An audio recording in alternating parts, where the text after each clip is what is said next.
The biggest question I get is, how do I go about transforming an organization that is not customer driven and is not employee centered? Stay tuned to this video series to find out exactly what you need to do to move in the right direction.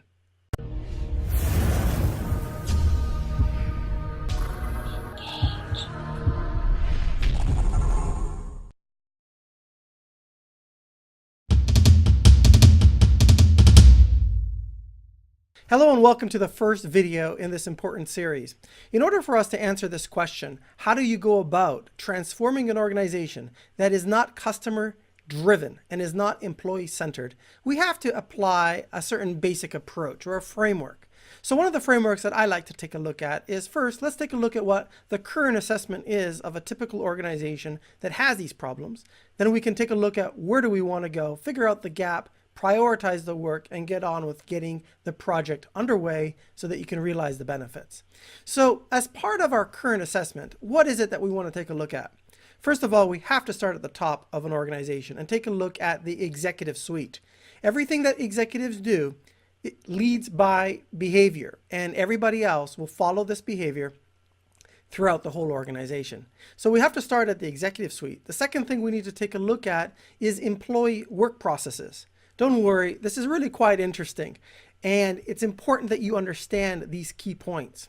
The third key area has to do with looking at employee behavior themselves. What's the observations that we can draw from taking a look at them? Finally, we need to take a look at external customer interactions. All of these four components are really important. Without an employee-centered workforce, it's not possible to empower and engage customers who really want to stick around and be your customers for a very long time. So with that being said, let's jump in and take a look at the first key area, which is assessing executives. When we assess executives, it's very important that you have the executives on board in any organization, because if you are going to go about trying to be objective and taking a look at the executive suite, and the executives are very comfortable with the way things are operating right now, and they don't want to rock the boat, so to speak, you're not going to get very far. So step number one is having somebody in the executive suite, ideally a customer experience officer if you have one. If not, it really has to flow from the CEO downwards, who is committed to the idea of taking a serious look at how the business operates and how customers are treated. So the first thing that we need to take a look at is the attitudes, beliefs, character traits, and habits of the executive suite as it relates to how they work with the employees and ultimately how they work with customers.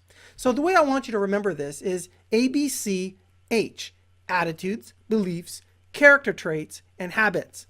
So one of the things that we need to consider when we look at each of these is, what attitudes does the executive suite have in relation to the employees? How do they regard employees? Are employees considered resources, interchangeable, movable, or are they considered as individuals that each have their various strengths, weaknesses, and opportunities for growth and opportunities to contribute to the bigger picture in an organization?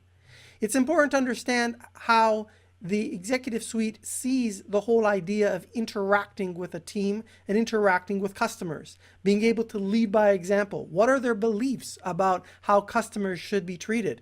But more important than attitudes, beliefs, and character traits, what are the actions that are being taken that speak so much louder than words, as demonstrated by the habits that the executive suite has? These are all critical things that need to be assessed and need to be looked at. Because without really understanding how the top line management really thinks about the organization, thinks about empowerment, thinks about how to go about getting the most out of people, it's not possible to move forward. So you have to have this current baseline assessment. It's important to capture the voice of the executive. This is a term I've borrowed from the voice of the customer analysis. I'm applying it to the voice of the executive because the more we can understand about how executives think and what they do and how that is or is not congruent with what they say, the more we'll get to the root of how we can do a turnaround. The next key thing we want to take a look at is the leadership and the vision of the organization. I know what you're thinking. We've been through this before, right? Leadership is important. Well, it really is important. If you don't have a leadership team that is really committed to taking responsibility for the organization and for the interactions with customers, and exhibits pride of being part of the organization and leading by example, how can you expect employees to lead by example? Other employees, and ultimately to lead customers.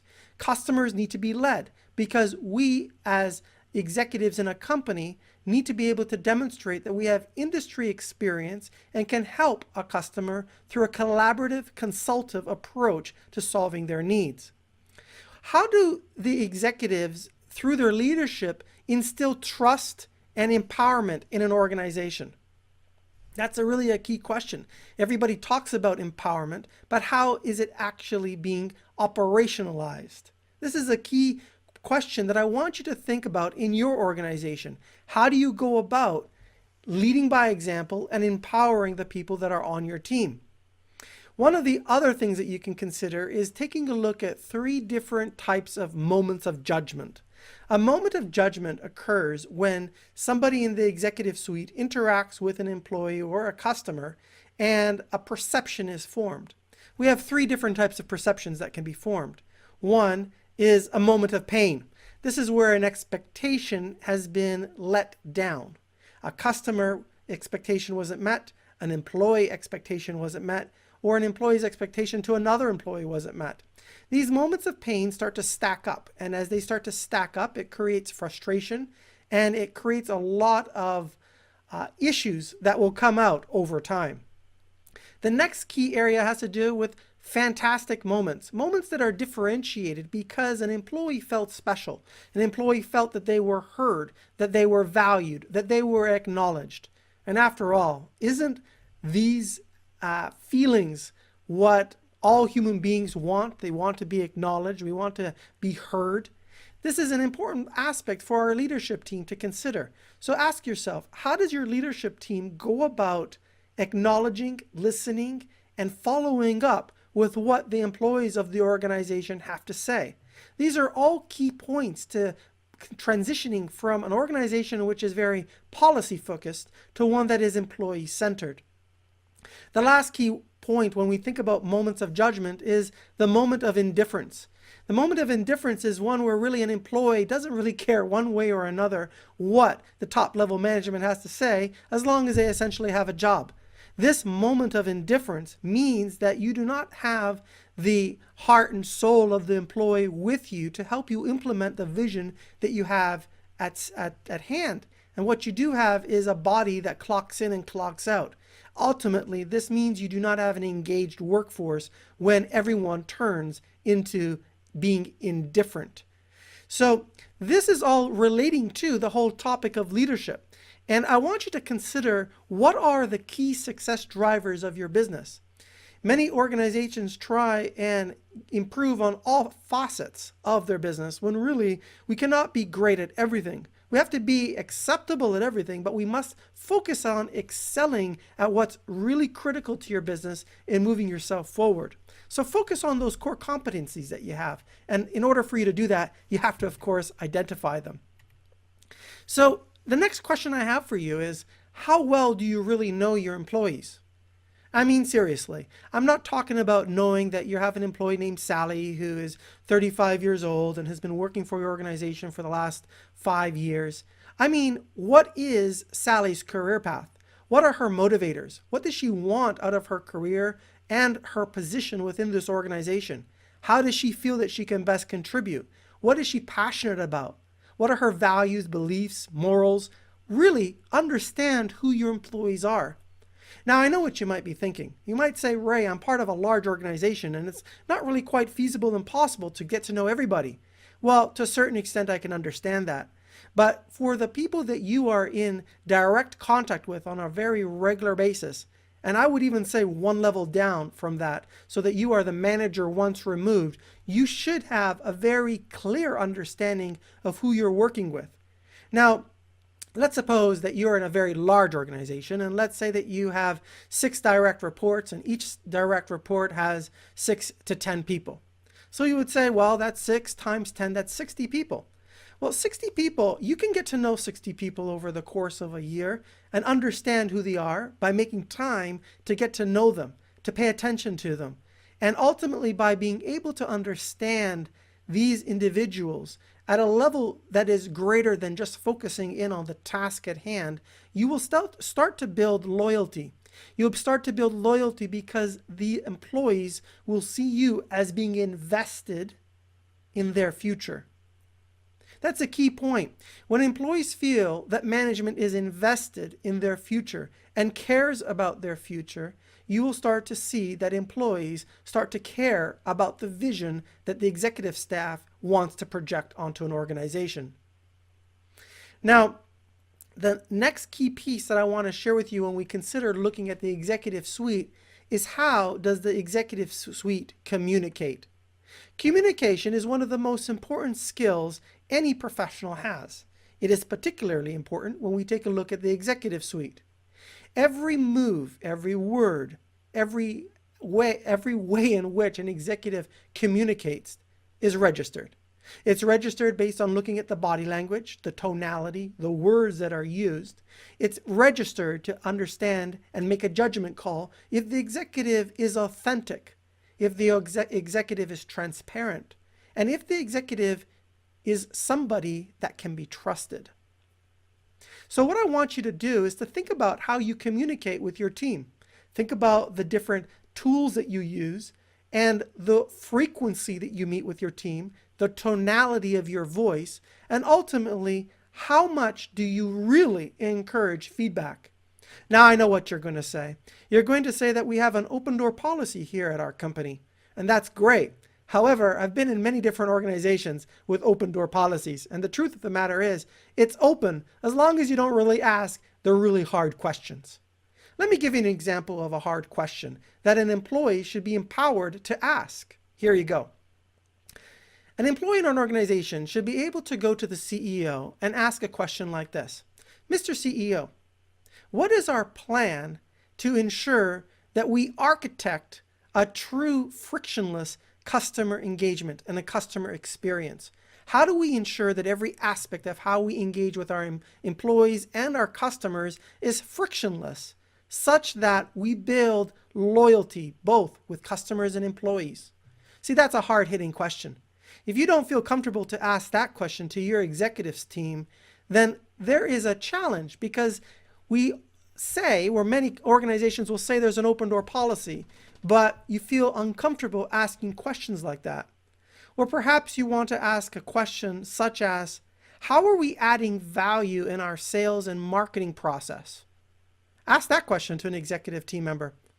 And if you feel that these are hard questions to ask, it means that the organization is not as open as it should be. Organizations that are truly open are willing to entertain the hardest questions that can be asked, and not only entertain them, address them in a public forum. And you will be amazed at the transparency and authenticity that is communicated to the workforce, and how people will stick with you in good times and bad, because they know that they can trust the executive team.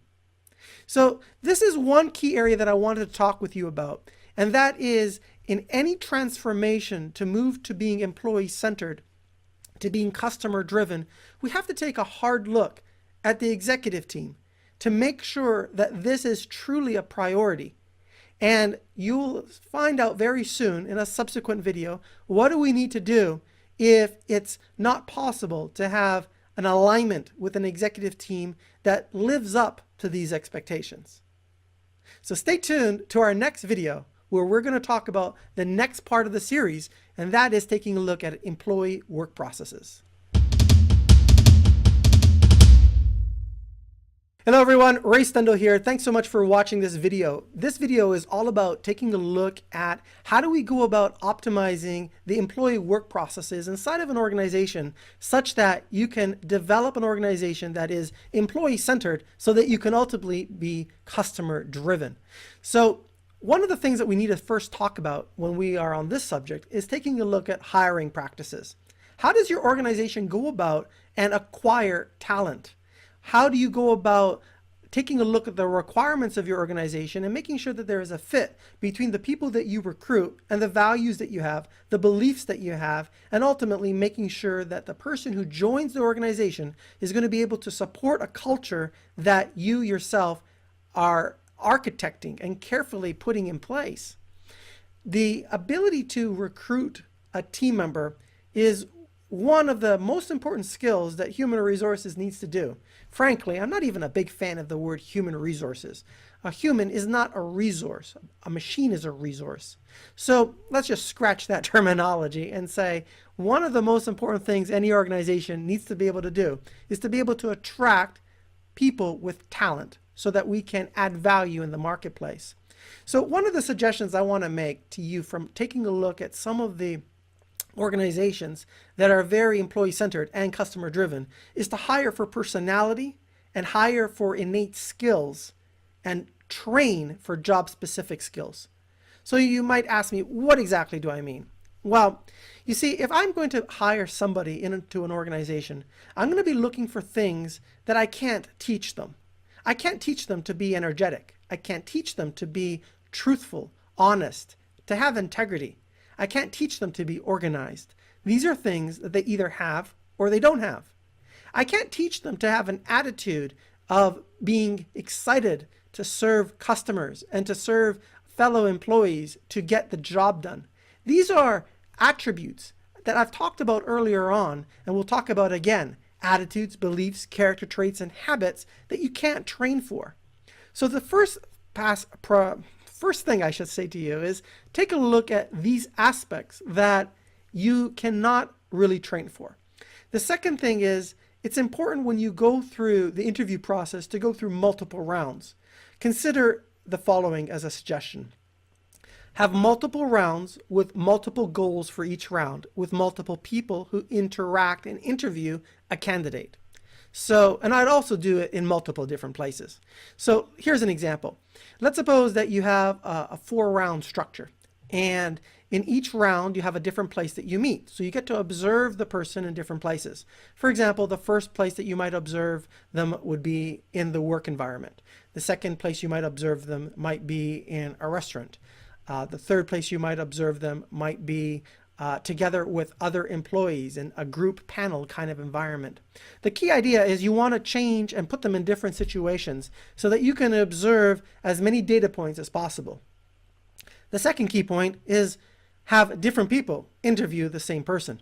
It's important to have different people who are likely to interact with this person interview them. Somebody who's senior, somebody who's a peer, and somebody who's junior. Being able to get this 360-degree view of a candidate is very, very important. The next aspect I would take a look at is making sure that the job interview is behavioral based. Don't focus on things that someone can regurgitate off of a resume. Focus on watching how somebody thinks. That's what you're hiring. You're hiring somebody's ability to think, to use their mind, to add value to your organization, to meet the expectations that customers have, and not only that, to exceed them. So one of the things that you want to take a look at is put them in behavioral-based situations where you say, imagine you're in situation X. How would you do this? How would you accomplish Y? Or use historical types of questions. Can you give me an example when you were in this situation and how did you handle it? The more that you do these types of questions, the more you will make the candidate think, and the more that you can observe how they think. Even give them a pen and paper if you want them to put together a process or write on a whiteboard. Get them to engage in the thinking process. The thinking process is actually much more important than the final result that they give to you.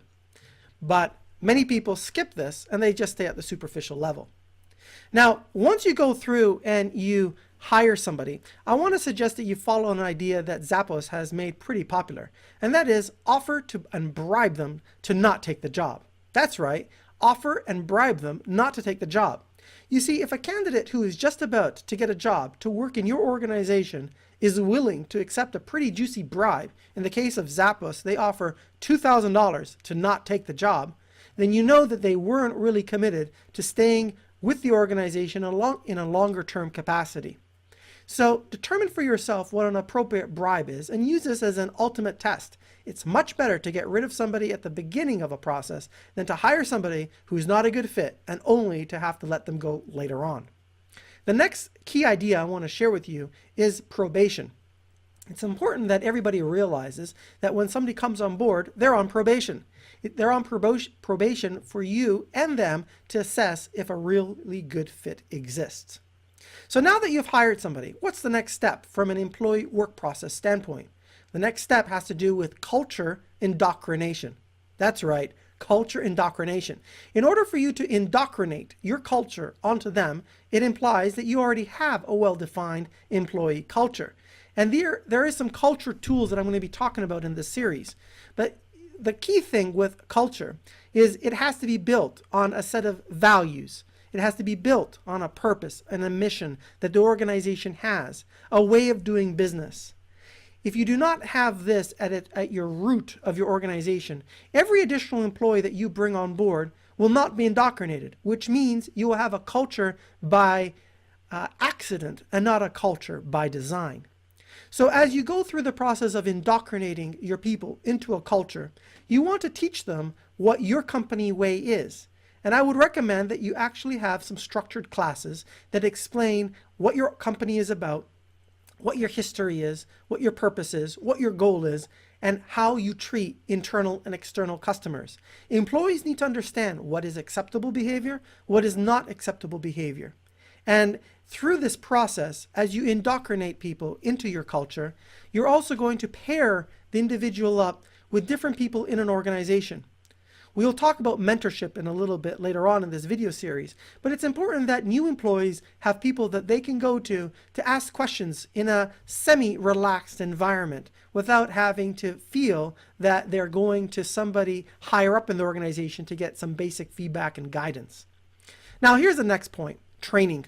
Training is really important, but I want to suggest there's two types of training, and I'm willing to bet one type of training most people in your organization are probably not doing. There's two types of training. Training number one is obvious. It's job-specific training, how to do a task. Now, in many organizations, it's called on-the-job training, and this is what it looks like. Hey, join the team. All right, now that you're on the team, go and do X, Y, and Z. I don't know how to do X, Y, and Z. Well, go take a look at it. Let me know if you have any questions, and I'll help you out. This is very ad hoc type of training, and for smart individuals, in certain circumstances, it can kind of work. But really, the best type of job training involves being able to get very clear in helping an employee understand the inputs to their job, the outputs, the expectations for the methodology that's used, guidelines, and ultimately giving them lateral control in terms of how they go about to solve problems to get jobs done. As part of this process, you help them build a methodology and a process, and you don't let them just flounder in the wind to try and figure out their own methodology and their own process. You help them with templates, you help them with tools, you give them something they can emulate, you give them a person in the organization who is an expert in a certain field and can be a resource. Now, let's talk about that second area of training. It's customer service training. Now, I know what you're thinking. You're thinking that, well, that's for people in customer service. No, no, no. Customer service is everybody's job. Everybody has a customer, either internal or external. And if you don't have an external customer, by golly, your customer is the internal ones that do serve the external ones. So when we talk about customer service training in this context, I'm actually talking about picking up the phone and talking to real end user customers. Why? Because it's important to realize that everybody's boss is the end customer. The end customer is the one that votes with their dollars. They take money out of Hip National Bank, to borrow an expression from Mr. Ron LeGrand. They put it on the table and they vote with their dollars. So that means the customer has to be respected.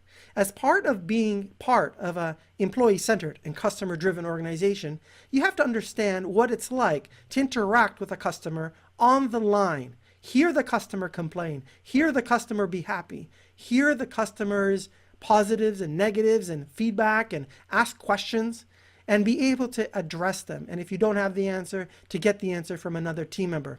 I think all employees in all organizations should spend some time in customer support and do so on an annual basis.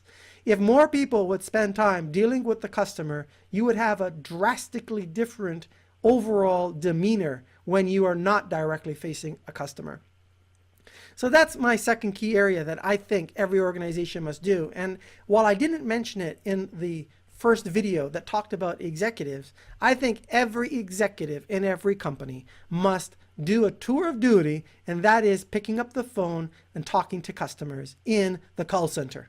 That's right. The only way that executives can understand the pain in the marketplace and the frustrations of process is to actually be on the front lines. And many leading companies do this, and I want to recommend that you do as well.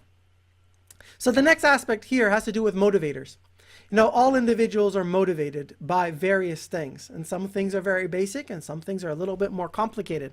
But let me ask you this. When was the last time across your organization you had a really heart-to-heart conversation about an employee's career path and help them realize that this is not just a job, this is a career that is developing where you're building new skills and moving up the corporate ladder to have greater autonomy, greater control, greater responsibility, or they're achieving other objectives in a career. It may not be a management track, maybe it's a technical track. Whatever is relevant to the employee and where they want to go. Many organizations have what is called review sessions, career planning sessions, but really all they are check boxes to check in some type of system that says to human resources that we have had a conversation and a performance appraisal. Really? Do you really think that's sufficient to be able to get employees to get to the state of truly feeling loyal and going the extra mile? I'm talking about having employees that are willing to drop what they're doing to help someone in the organization, whether it's during business hours or not. For example, if you're an organization that provides 24-hour support to your customers and you're on the late shift working from midnight to 6 a.m. and something critical happens and your site goes down, do you have somebody that you can call that is at home sleeping that can help you? Maybe it's a colleague. Do you have that kind of rapport, and do you know, will they answer the phone? Organizations that are truly kicking butt in the marketplace have relationships that go above and beyond because there is that culture, that je ne sais quoi, to use a French expression, that's present, that makes people want to contribute. So another key thing I want to talk about in terms of motivators is taking a look at so from an employee engagement standpoint, how do you really know that you have employees that are engaged? It's a question that I think is quite challenging because a lot of organizations don't fully monitor and engage employees in a way that's objective. You see, if you ask if your employees are engaged and they feel that they will be punished if they say anything but yes, and yes emphatically, then that's not a true measure of engagement. So I ask you, when you look at your organization, how open are you to truly objective feedback, and what do you do with the feedback that you get? Now, coming back to talking about motivators, well, of course, there's compensation to talk about. Now, one of the things I want to ask you about with compensation is, have you been able to institute something called partnership pay? Partnership pay is where when the company wins, the employees win. Directly. There's a direct correlation. And the more that you can make an employee, an entrepreneur inside of your organization to produce an output that favors the company and the marketplace by going above and beyond, making them think innovatively and independently, the more you will be able to cultivate a workforce which is highly motivated because they know that they get paid extra for making the company successful. So that's something that I want you to consider. And it goes much more than thinking about a program that is based on a commission structure. But that is, of course, one area that you can take a look at. Here's another thing I want to ask you about. How do you go about acknowledging employees in a public environment? We all know that we want to be acknowledged for the work that we do, but how do you go about doing it? I challenge you to think about this. Is it on an annual basis at some convention? Is it more regular than that? Do you have an employee of the month? How do you go about doing it, and how important is it to the employees that they are acknowledged?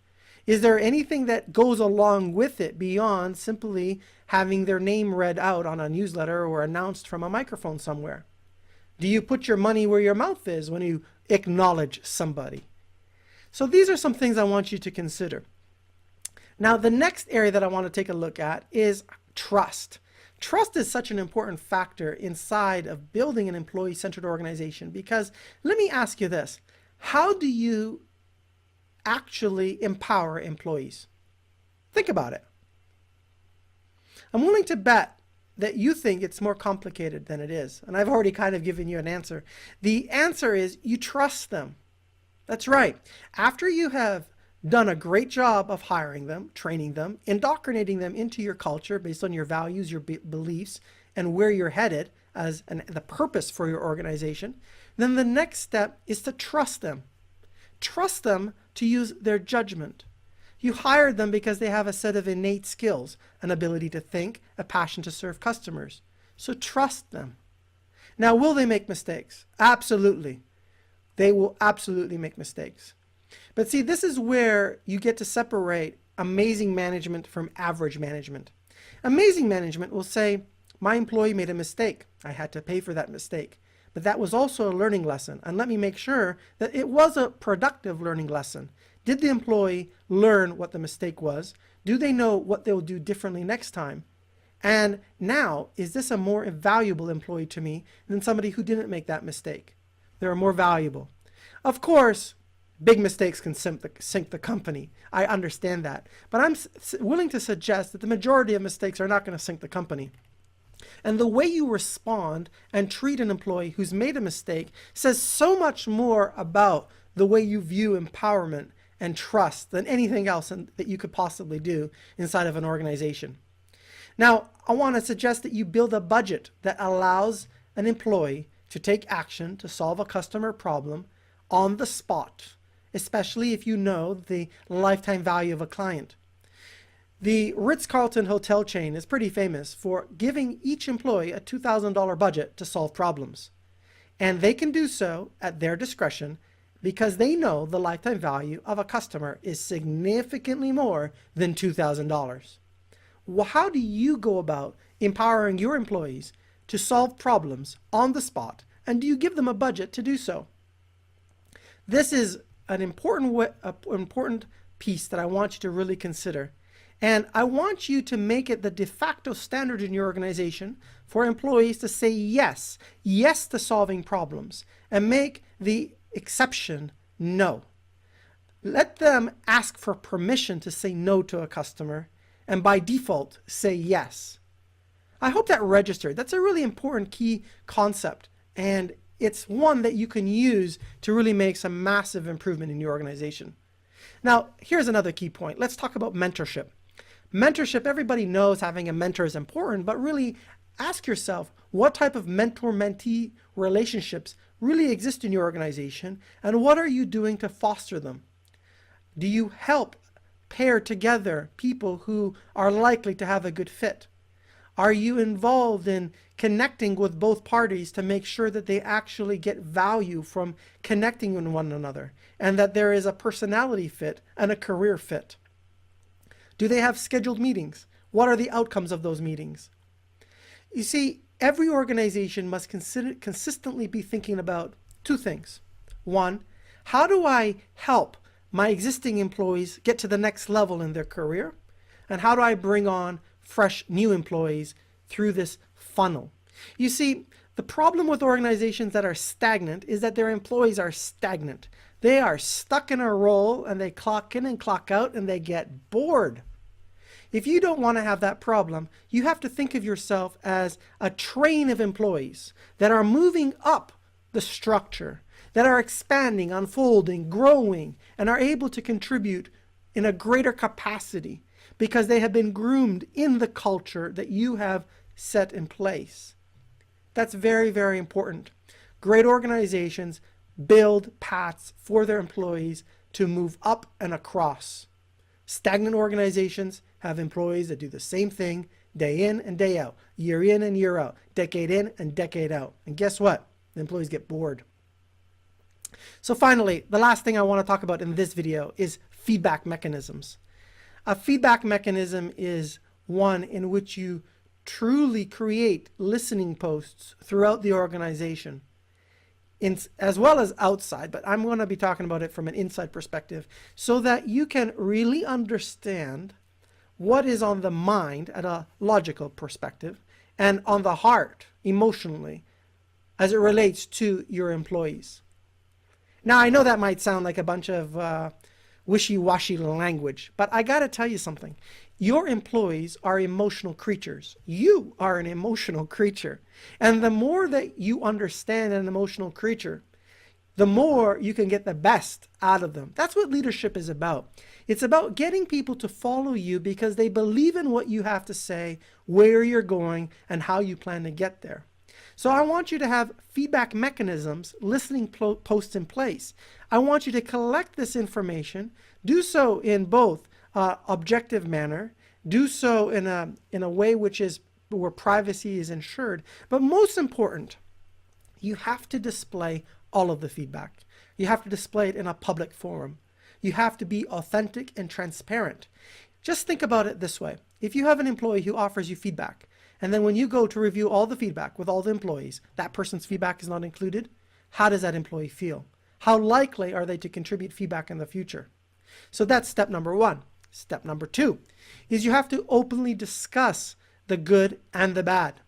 You can't hide around things you don't want to talk about. Number three, you have to prioritize what you want to work on and provide some explanation for why you're working on some things and why you're not working on other things. If you just selectively pick the projects that you just wanted to work on from the very beginning, employees will know that management will do whatever management wants to do. So that's a key point for you. And then finally, you must circle back on what you did relative to the feedback and then re-examine if you've made progress with your employees being the judges. So I hope you found this video very useful. It's my intent to provide content to you that is new, innovative, and helps you really think about your organization. All of these things are challenging to accomplish all at once. And there are very few organizations that are hitting it out of the park in all of these dimensions. Some of what I've shared, you might say, yes, I already knew all about that. And some of you might even say that all of this is very rudimentary and could be found in any management textbook. Well, the answer is, and the reality is, that most companies are really not firing on all of these cylinders. Maybe it's because management isn't sufficiently motivated. Maybe it's viewed as a dream that cannot be accomplished. But I have to tell you, the organizations that are truly moving forward on these ideas, you know them because they are world famous for what they do. And we'll talk more about those companies later on in this video series. So this is Ray Stendall, and stay tuned for our next video in this series. Hello everyone, thanks so much for joining us in this series. I hope you're really getting a lot out of what we put together for you. In this video series, we've been talking about how do you go about transforming an organization, transforming one that is not employee-centered and not customer-driven into one that is. So far in this video series, I've been explaining to you how important it is to do a current assessment. And so far we've talked about doing a current assessment of the executive class. Yes, indeed, the C class needs to be taken a clear look at to see how they support being part and grooming an organization that is employee-centered and customer-driven. We've talked about employee work processes, and I know that might sound kind of like a boring subject, but ultimately that's where the rubber hits the road, where employees engage with one another. And if those processes aren't properly put together, you're not going to have an employee-centered culture. Now, the third aspect that we need to take a look at is the employees themselves. This is all part of the current assessment before we then take a look at the customers. So let's jump into that subject right now. So similar to taking a hard look at the executive class, we need to take a hard look at the employees. You see, when you're doing a turnaround, it means that in most cases, there wasn't a very well-defined set of values, a set of culture do's and don'ts that were in place and ultimately encouraged to make sure that the employees that did join the organization really would fit and would work together as a team to be able to have a supportive environment that people look forward to being part of and participating in. So one of the things that we need to take a look at is understanding What are the attitudes, beliefs, character traits, and habits of our workforce? And we want to take a look at that relative to how they view themselves, relative to the other people in the organization, and how they view customers. Understanding these attitudes and beliefs and character traits, and ultimately the actions that they take and the habits that are formed, are very critical. So we need to observe employees and understand what's going on inside their mind. Because without understanding this, it's pretty hard to be able to do the turnaround. For example, observing how an employee treats a customer. Let's suppose that you are in an organization. Let's suppose that you are in a B2C organization, business to consumer. You have a shop, you sell high-end clothes. Okay? So let's suppose you have 25 stores across the state, across the country, and you want to do a turnaround in terms of becoming a more customer-driven, employee-centered organization. So one of the things that you can do is take a look at how the employees interact with customers. So for example, do the employees greet customers? Do employees gently probe to understand the needs of the customers? Do the employees ask open-ended questions, and are they fully engaged with customers?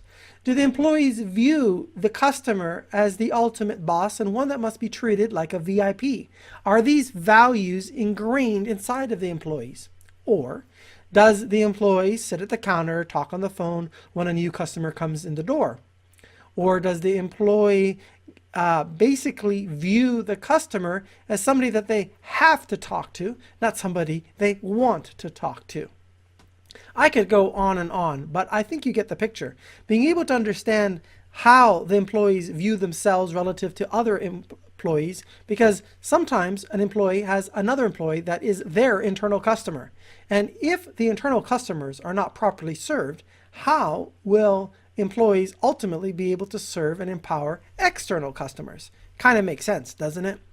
So these are some things I want you to take a look at, as well as taking a look at how your employees view themselves as a total solution provider. What do I mean by that? Let's suppose that you are in a high-tech store selling software, hardware, computer equipment, and so forth, and somebody walks in your door. Do you view yourself as a salesperson who sells only the products that are in the store? Or do you view yourself as an employee, I'm saying, as somebody who is empowered and interested in helping the end customer achieve their end objective, which might involve them buying some products and services outside of your company? I'm going to pause here for you to let that sink in for a second. Many people are only concerned with presenting solutions that they themselves have to offer, without even considering the fact that there might be some tangential solutions that exist in the marketplace that the customer doesn't know about, but the employee does know about, and through providing that feedback could amass tremendous amounts of trust and respect, because the customer would view the employee, and by de facto the brand and the company, as being a true solution provider. That's really important for you to think about, because at the end of the day, it's about having a long-term relationship with your customers. In order to have a long-term relationship with your customers have to trust you. In order for them to trust you, they have to see you as a solution provider and not a product pusher. Please don't be a product pusher, okay? It's hurting your brand, and it's hurting you personally, because your company won't do good and you'll have a bad reputation. So being able to be a solution provider that has the experience to provide a multi-vendor solution, has the ability to look outside the box and ask questions such as, Mr. Customer, what are you trying to accomplish? Why are you trying to accomplish it? What's your goal for what you're trying to get done? Will be really helpful to you. So the next key point that I want you to take a look at is the voice of the employee analysis. Being able to capture and understand your employees through capturing their voices. As you interview them and understand them and look at their frustrations, you'll be able to amass a lot of information for how you can turn your organization around. Your employees want to work in an environment that empowers them. That's what they want. And if you are able to present to them the opportunity to capture that feedback in a way where they truly believe that they will not be chastised for telling you the truth, you will learn a tremendous amount. Now, of course, keep the identity private, but capture the words, capture the emotion of your employees, and make it so that you can share that across your organization in terms of the management, so they can understand really what some of the key pain points are to get resolved.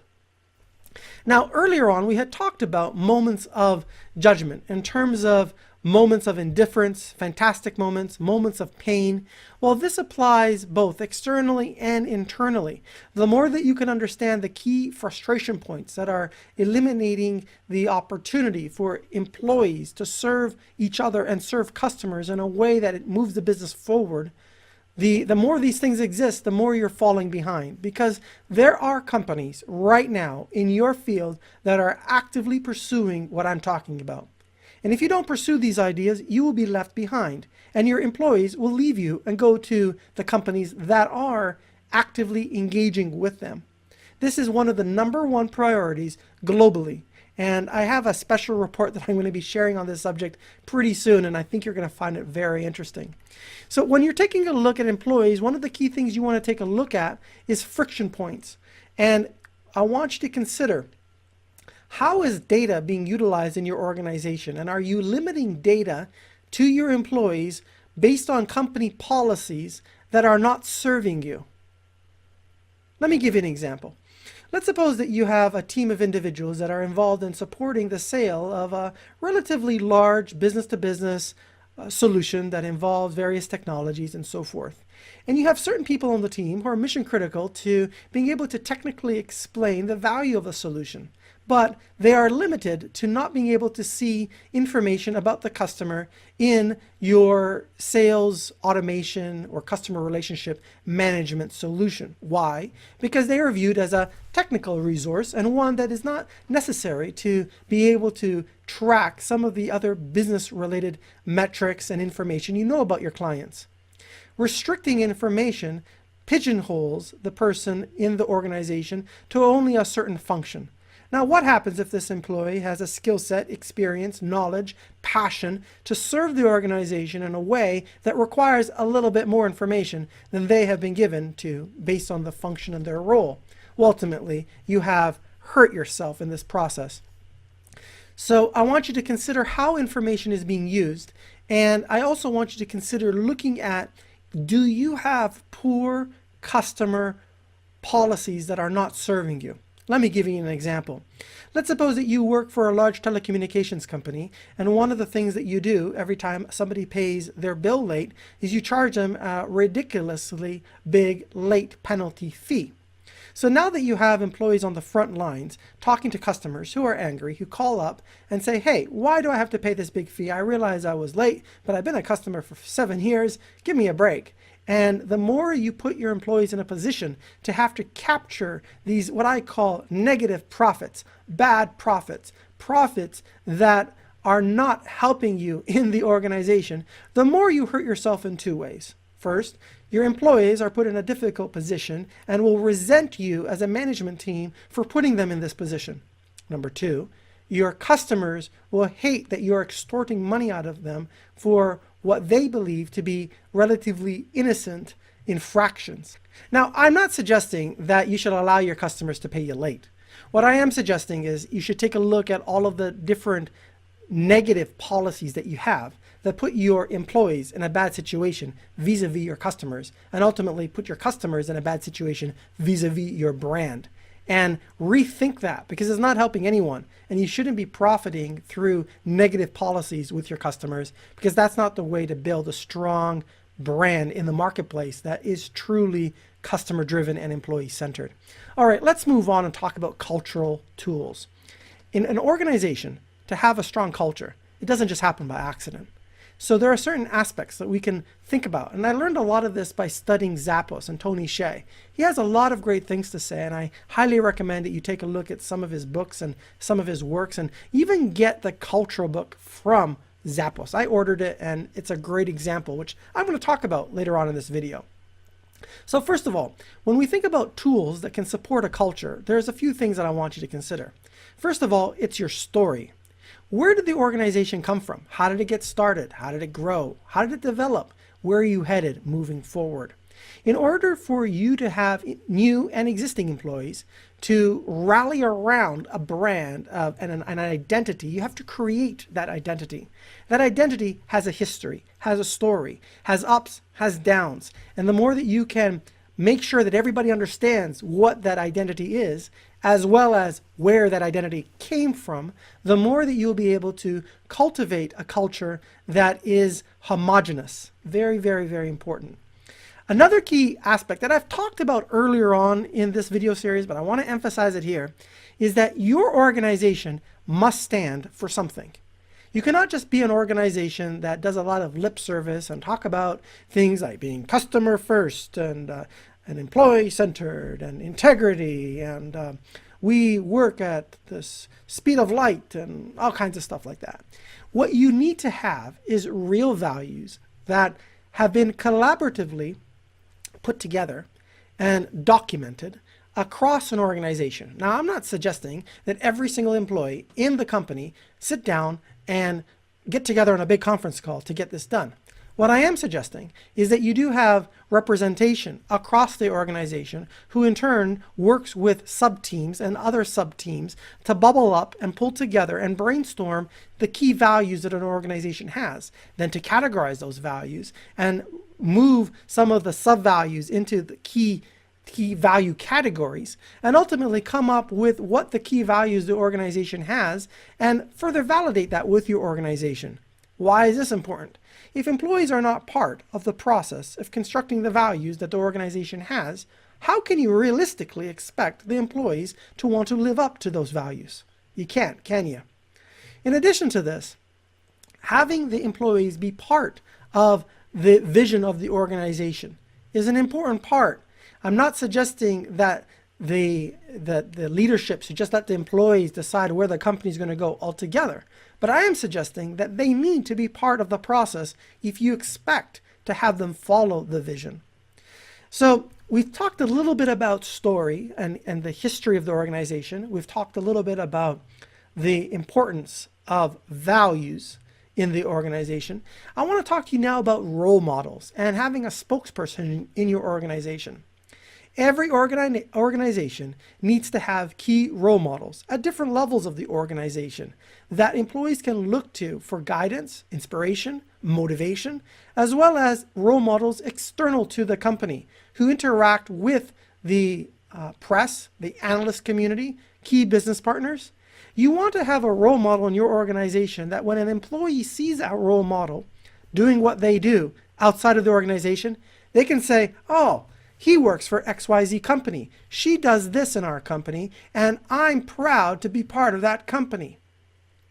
You need to have this in order for you to be able to ultimately pull together a culture that is supportive of each other and gels together. Another key aspect to having a strong culture, and one of the tools you want to consider, is the vocabulary that you use. Yes, words are important. Let me say that and put an exclamation mark behind that phrase. Words are important. Let me give you an example. In some organizations, customers are called guests. They're called members. And in some organizations, employees are called cast members and associates. Do you know where the term cast member comes from? Let me give you a hint. Mickey Mouse. That's right. Walt Disney Resorts calls every single employee a cast member. Now let me ask you, what does the term cast member bring to your mind when I say it? Well, cast member means that you're a member of a cast. Okay, when is a cast member typically used? In the theater, where everybody has a role to play to produce a show, which is the greatest show on earth. Are you with me on this? So, do you see how the use of the word cast member is able to communicate that every employee has a role to play and plays synergistically and in harmony with everyone else, just like in an orchestra, to create an experience, a show that the end customer can appreciate? Isn't that much more powerful than saying an employee? Or if we say the word guests as referring to customers, how do you treat a guest when a guest comes to your home? Chances are you treat your guest with a lot of respect. You've invited them to your home. You go to the door to greet them to come into your home. You make sure that they're comfortable. You maybe offer them a drink. They sit down. You talk with them, get to know them. You make sure that they are comfortable, that they are at ease, and that they are enjoying themselves. That's how you treat a guest. And as you progress in your conversations, you're very attentive, respectful, and when the conversation is over, you walk them to the door, you bid them a fond farewell, and you perhaps follow up with them afterwards and say, it was really great seeing you. Why don't we do this with customers? Some companies do, and they're the ones that stand out because they are doing a little bit more than the rest of the companies out there and creating these fantastic moments which are memorable. And that's what I want you to do.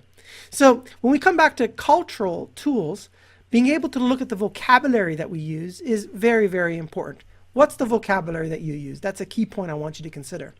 Now here's the next topic, mantra. What's the mantra of your organization?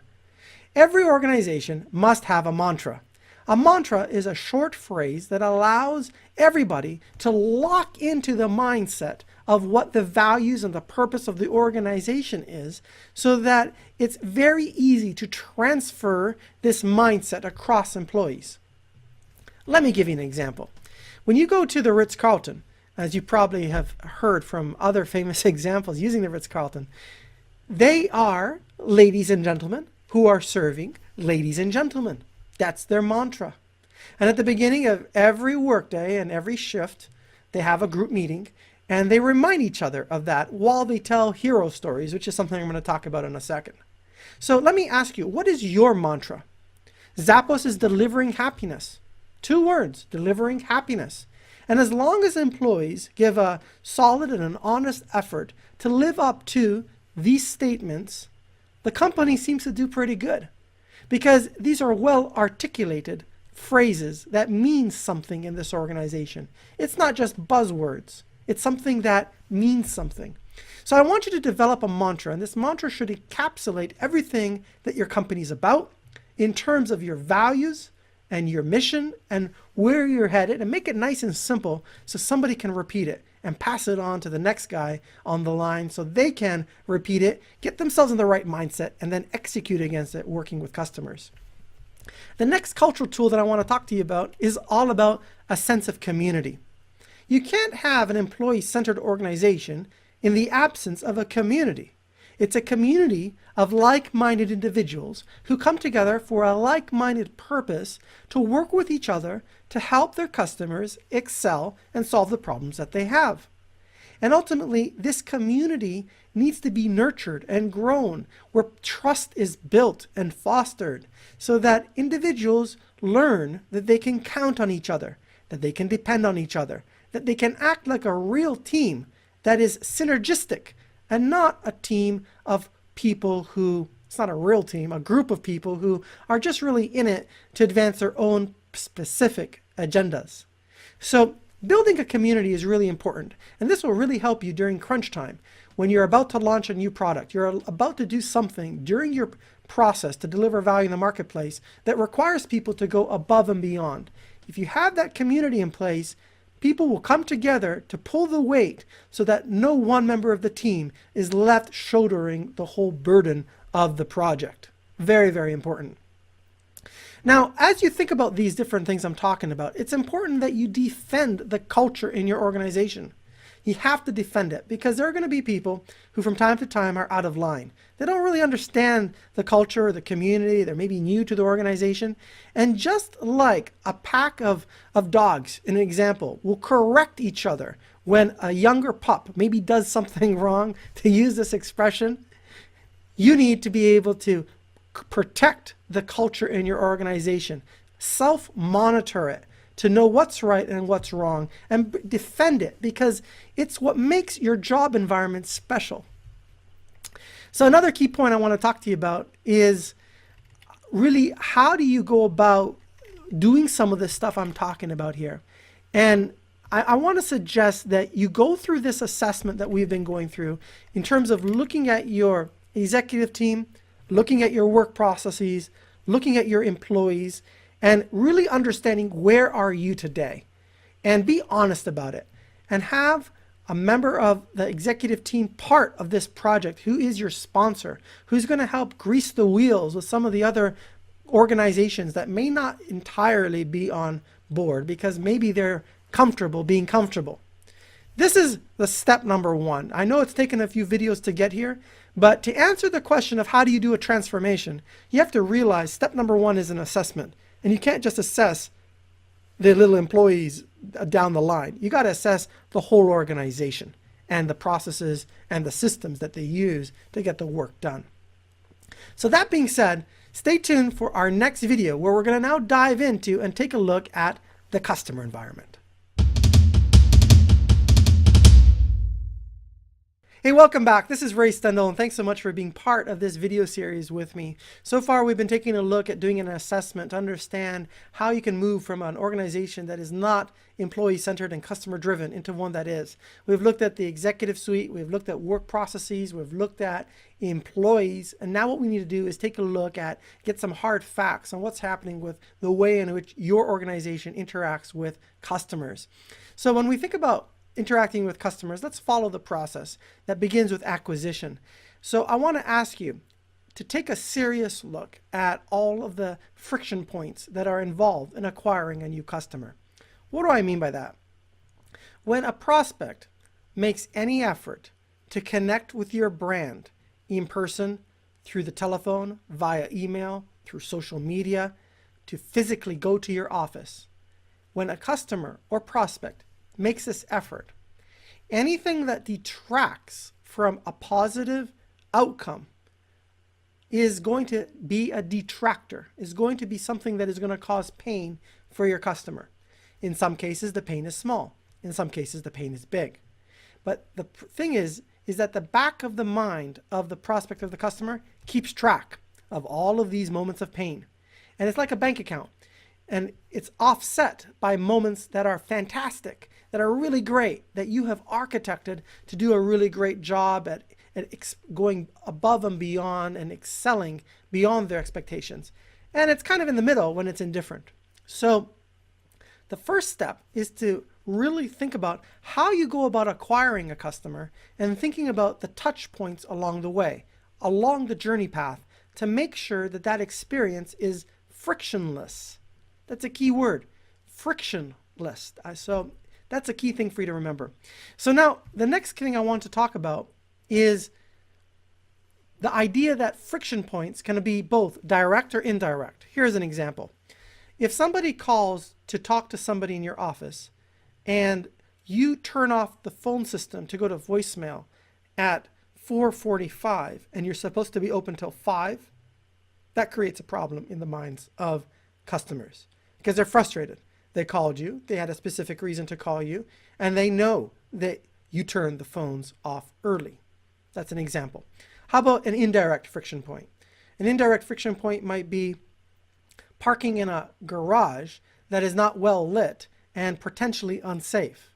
That will cause another negative friction point for your customer or your prospect.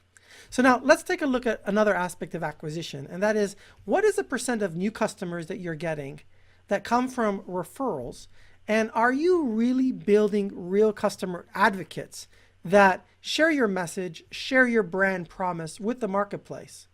And how many of your new customers are coming as a result of other channels, such as advertising and things of that nature? The more that you get your new customers from your existing customers, or a positive brand image in the marketplace where there is an expectation that you will go above and beyond, the better off you are. If the majority of your customers do not come from warm referrals, then you have to ask yourself why. So this is something for you to document. The next thing I want you to think about is profitability. How profitable are you with your existing customers? And where are those profits coming from? We talked a little bit about nasty profits in the previous video. I want you to consider, again, the touch points that are and the friction that's caused in the process of serving your customers. You have to make it as easy as possible for your customers to want to do business with you. You have to be flexible. And in this day and age, with super competition around every corner, This is an area that you should really take to heart. Because you see, in order for you to acquire and retain customers easily, one of the things that you can do is architect fantastic moments at judgment. You see, a customer or a prospect is judging you all the time. They're looking at every aspect of how you do business, how clean your operation is, what kind of advertising you do, how you treat people, how you treat them, what your follow-up is, how much value do you give. And they're making decisions if they are positively impressed or negatively impressed or neutral. So what I want you to think about is how you can be a little bit better than everybody else in your field.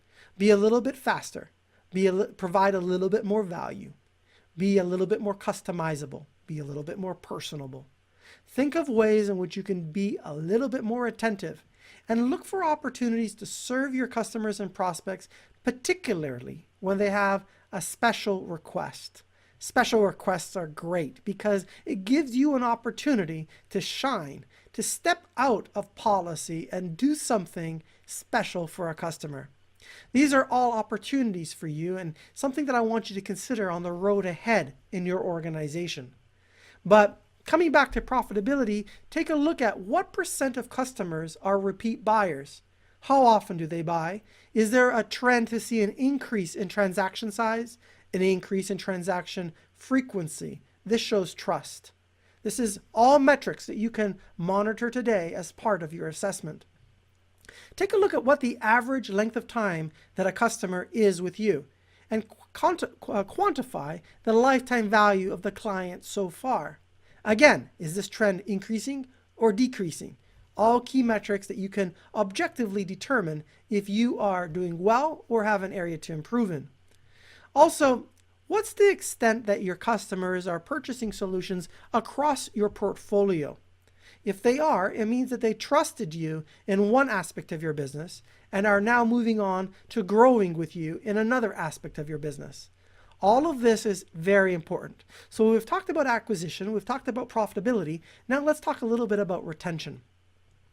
In order for you to retain customers, at the end of the day, it comes down to a customer forming a judgment that you are worthy of doing business with and that you care about them in a sufficient way to customize the way you deal with them.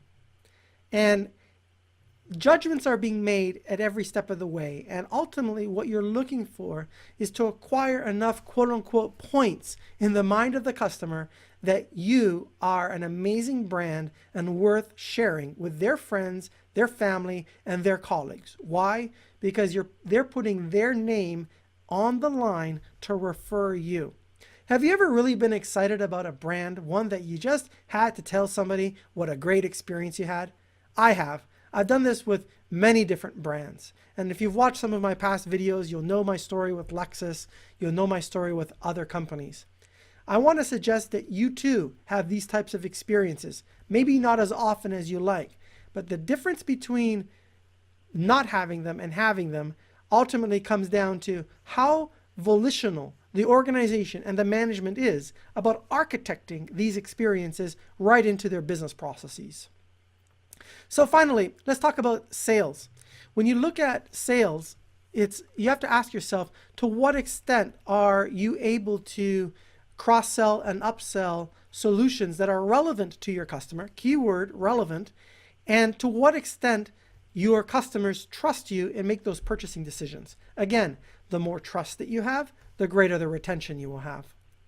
So these are all aspects that I want you to consider as part of the assessment of looking at how customer-centric are you vis-a-vis your competition. One of the things that I'd recommend you do is go to your competition and experience what it is like to be a customer of theirs. And take note of anything that they do to go above and beyond in the process of making you feel special, acknowledged, and an important part of their community. Take notes and think about how you can take that learning and apply it in your own business. Get out of the box and think about things that you can do that nobody else is doing. Institute new and quote-unquote revolutionary ideas in your business. that will make it very hard for other businesses to copy and imitate you. And the more that you can do this and offer this level of service to your customers, the more they'll love you. And you know what? The more you can charge for it. There is a segment of your customer base that is willing to pay a premium for a great experience. And I want to encourage you to continue to develop yourself and develop your business to provide a truly premium offering. And you will find many, many customers who want to experience that with you and will pay you handsomely for it. So stay tuned to our next video where we're going to wrap up all the key things that we've talked about and talk about what's the road ahead. How do you move forward based on this assessment? Hello and welcome back to this video. This is the last one in the series, and I hope you've gotten tremendous value out of working through some of these ideas with me and thinking about how you can apply them in your own organization. This is a very important subject and is one of the core key ideas within Customer Engagement Magazine and what we do in terms of how do we work with somebody to transform their organization. So what I want you to do at this stage is hopefully you've taken a lot of notes as you've gone through and done an assessment of your current operations. You've taken a look at your executive class or your C-suite, and that's really the starting point, because everything starts at the top and flows through an organization.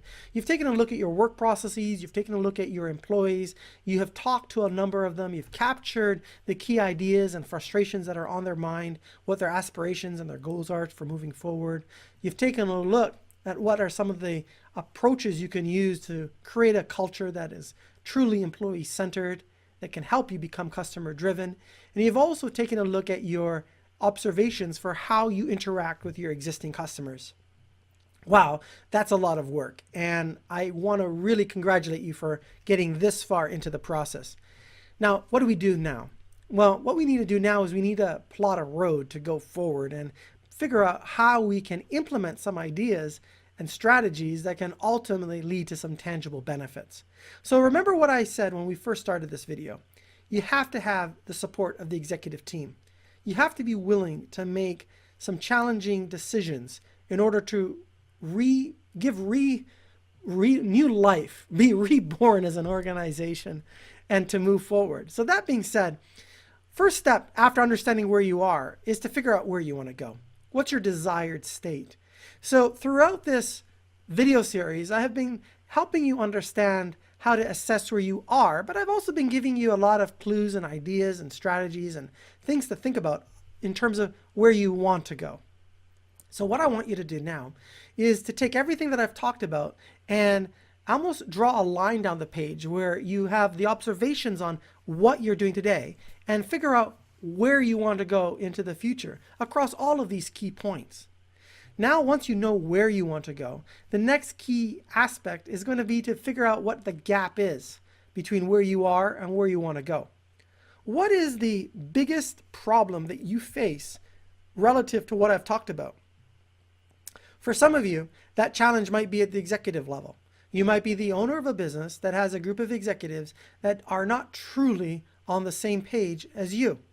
That might be your biggest problem.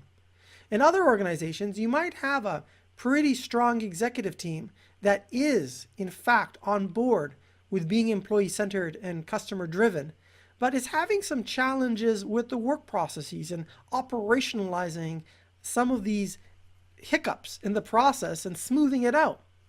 Some of you might have employees that are really not as engaged as they need to be, mostly because they've had the wrong upbringing. That's right, upbringing. You attract employees into an organization and you indoctrinate them and train them and you shape them to be able to best represent your values and your beliefs as an organization. Perhaps that might be a challenge. But I'm willing to bet the problem isn't with your employees as the root. Because you see, employees will always mold themselves to their leadership. Unfortunately, you can almost think of employees as water and the glass as the management and the leadership team. The employees will mold themselves into the shape of the glass. So one of the things that I want you to consider is how you can move your executive team to be even more employee-centered and customer-driven than they are today. And in order for you to do that, you're going to need to start with a champion. And from that champion, you're going to need to indoctrinate and challenge and motivate and inspire your executive suite to shift. Now, some of these folks are going to shift because they understand that this is important and that they are happy that the senior leaders are really on board with this. Some of them are not. And for those, it might be time to say bye-bye. Now, as you start to do this, you're going to need to work through the work processes of the organization and get rid of all of the challenges and the hiccups that are limiting your organization from operating like a collaborative and cohesive team. You're going to need to take a serious look at your employees. And as you start to do these changes throughout the organization, some employees are going to be interested in moving in the future with you. Some of them are going to be stuck in the past and don't want to rock the boat. Again, some difficult challenges will need to be made. Why is this important? This is important because just like I mentioned that employees are like the water that fit into a glass, they are also the water that is inside of a well. And what happens if you have a poisonous bit of water in the well? The whole well is poisoned. So in order for you to make sure that you have a solid structure and a culture that you can build and that you can nurture, you have to make sure that your employees are connected and aligned with the values, the beliefs, and the vision moving forward. And the way that you can tell is by looking at their actions. If their actions are inconsistent with what they say, you know that there is a problem, and that problem needs to be dealt with. And hopefully, most employees will adapt and realize that it is in their best interest to be employee-centered and customer-driven, because ultimately that is how you build a sustainable brand and one that is going to really help them as they develop in their career.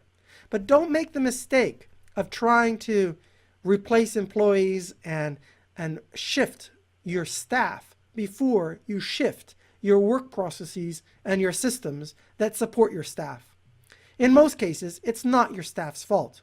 Honestly, if you do not have the right work processes in place, the feedback mechanisms in place, and have built a system that is really built to last, you cannot really expect your employees to all of a sudden be superstars.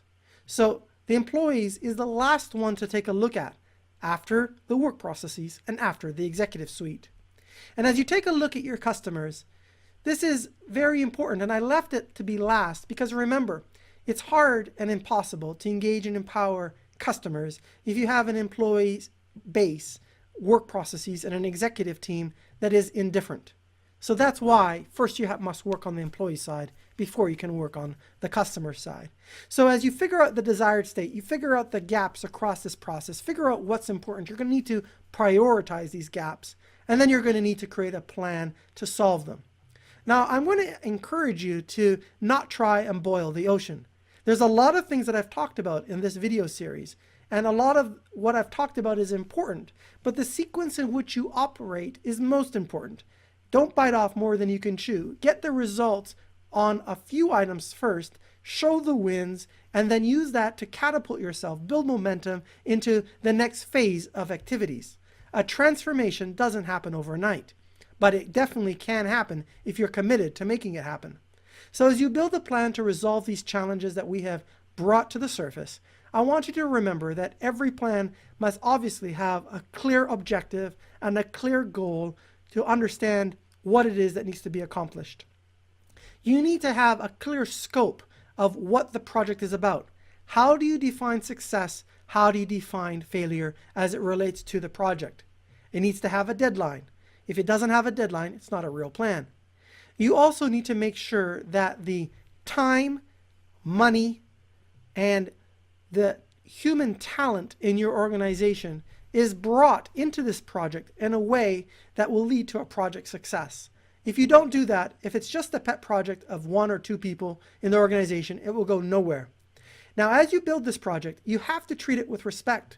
That means you need to have regular progress review readouts with the executive team, with the executive sponsor that is part of the project. I recommend that every project have an executive sponsor. Somebody needs to be there to grease the wheels throughout the organization. I also want to suggest that you install a customer experience officer, a chief customer officer. They go by many different names. A customer engagement officer, somebody who has the ability to cut across the organization internally and externally to make sure that the friction points are resolved. This is absolutely critical. And the more that you're able to do this and report back to your team the progress that you're making, the more that you will build an amazing amount of trust and rapport, which leads to respect and loyalty and a feeling of belonging, and ultimately an empowered workforce that thinks independently to be able to solve problems when problems come up, internally or externally. And at the end of the day, that's your secret weapon. That's how you differentiate in the marketplace, and that's how you win. And that's what I'm suggesting you do in the customer engagement economy, which you may have read about in the customer engagement manifesto. So I hope you found this video series enlightening and informative. I really hope it's given you a lot of value. If you have questions or comments, please reach out to us. We'd love to hear from you. This is Ray Stendall wishing you the very best.